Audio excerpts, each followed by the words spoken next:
Bismillahirrahmanirrahim. Assalamualaikum warahmatullahi wabarakatuh. Para peserta yang berbahagia, alhamdulillah kita mendapatkan ilmu dari Allah yang luar biasa hari demi hari, dan saat ini akan ditambah kembali setelah kita beberapa hari berada di sini. Kali ini saya akan menyampaikan tentang masalah komunikasi dalam pengasuhan.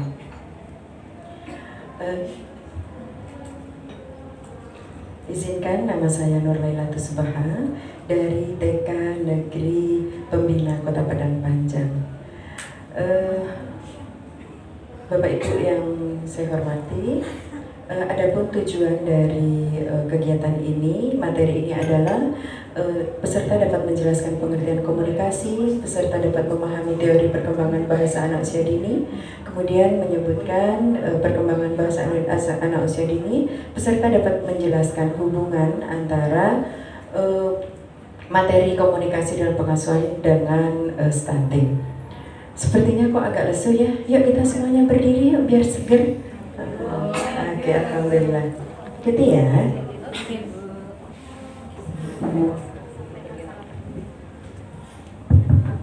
Di sini senang, di sana senang, di mana-mana hatiku senang. Di sini senang, di sana senang, di mana-mana hatiku senang. Tangan dilambai-lambai, pinggul digoyang-goyang, kaki dihentak-hentak, balik badan. Tangan dilambai-lambai, pinggul digoyang-goyang, kaki dihentak-hentak, balik badan. Alhamdulillah, silakan duduk kembali. Oke, teman-teman, tadi sudah banyak sekali ya kita untuk tanya jawab, tapi nggak apa-apa. Ada yang bisa membantu saya?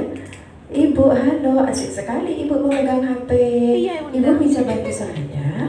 Kalau komunikasi itu apa ya yang Ibu tahu? Maaf ya Bu, saya susah lihat jauhnya. Oke, dari pengertian Ibu saja. Komunikasi itu proses menyampaikan suatu pesan dari pemberi pesan kepada penerima pesan. Oke, alhamdulillah beda dari yang disetting. Tadi aku bilang Bu, jawab aja komunikasi itu bicara. Tapi karena Ibu sudah memberikan materi tadi komunikasi, jadi sudah bisa menjawabnya. Alhamdulillah. Demikian tentang komunikasi ya. Lalu bagaimana komunikasi yang akan saya bahas di sini adalah komunikasi itu terbentuk dari interaksi anak dengan lingkungannya. Nah, kemarin dari seperti apa yang disampaikan oleh Ibu sebelumnya, kalau komunikasi itu dari terkait dengan pemerolehan bahasa. Dari mana bahasa itu diperoleh? Dari anak yang aktif dari pendengarannya. Bapak Ibu, sekarang ini semakin mudahnya kita menerima informasi baik dari YouTube maupun dari buku-buku, bahwa dari pendengaran itu sangat dekat sekali langsung hubungannya ke otak. Dalam Al-Quran surat An-Nahl ayat 17, Allah berfirman bahwa Allah mengeluarkan kamu dari perut ibumu dalam keadaan tidak tahu apa-apa.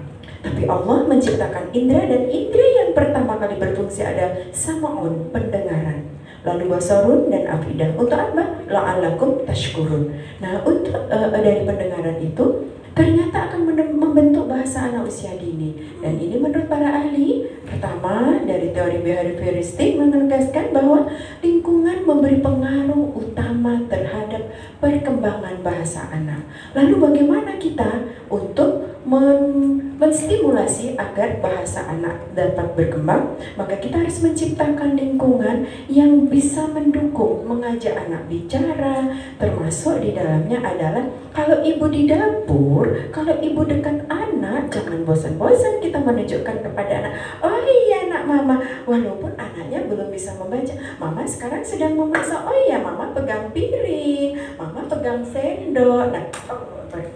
Nah, itu akan merangsang dan stimulus bahasa anak usia dini. Lalu apa berikutnya menurut ahli? Menurut teori nativistik, ternyata faktor genetik sangat menentukan perkembangan bahasa anak. Artinya kalau dari keturunan itu, kalau orang tuanya mudah bicara, suka bicara, maka anaknya juga akan mudah bicara.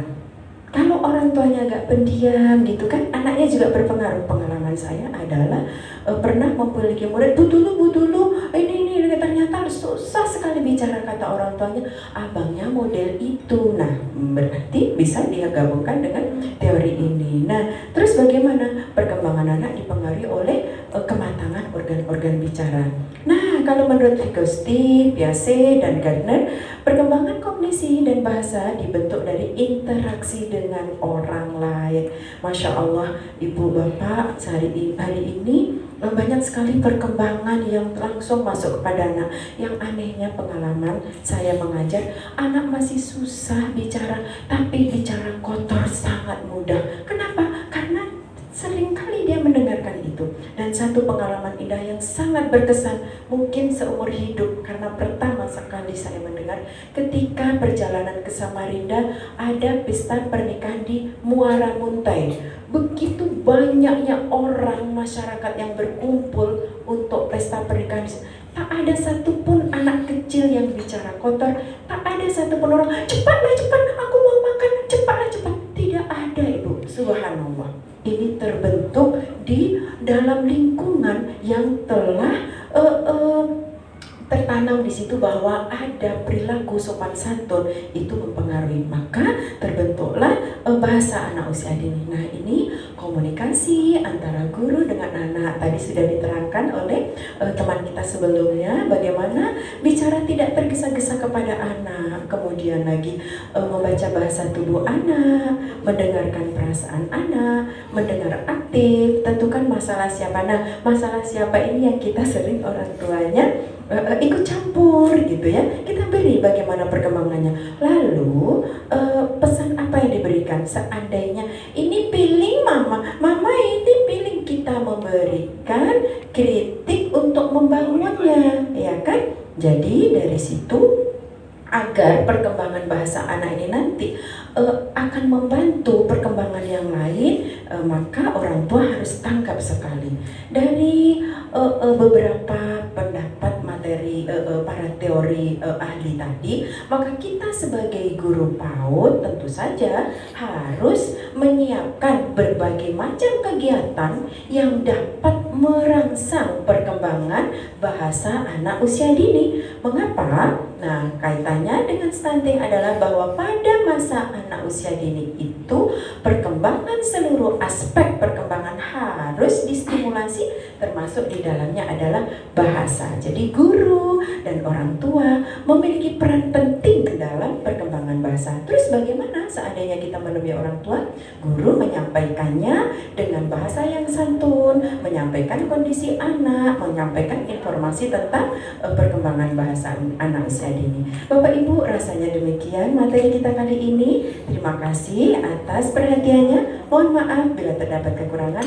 Assalamualaikum warahmatullahi wabarakatuh.